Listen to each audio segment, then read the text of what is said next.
For some, Myanmar's peace process has gone from hope to despair. These soldiers in Karen State have seen renewed fighting in their territory recently between government-backed troops and another rebel army. They believe the government and its military are to blame. How can you trust them? How can you believe them? They have not. They say something and they do something else. They promise something and they always break the promises. How can you believe in them? So this is something that we have to reconsider whether we can trust them or not. For me, they are untrustable. Just weeks ago, rebel organisations and their armies met with the government of Aung San Suu Kyi in the capital Naypyidaw.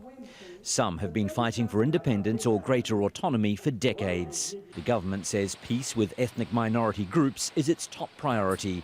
But back in the jungles of Karen State, rebel commanders are angry.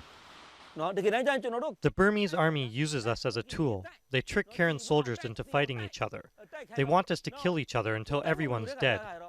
Thousands of people fled the fighting, some spilling across the porous border into Thailand, where they're sheltering in villages. The Myanmar army says the fighting is over and it's offered to help people go back home and rebuild. But many are sceptical.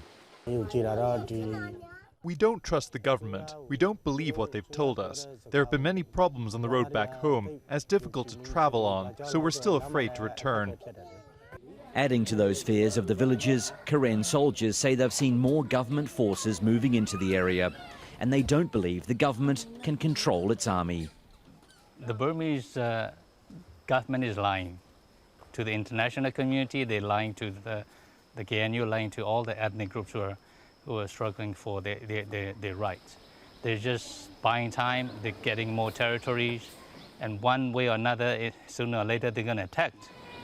After 50 years of military rule, the ethnic groups say they had high hopes for peace and a better deal under a civilian government. But they say they're yet to see any evidence that long-term peace is any closer. Wayne Hay, Al Jazeera.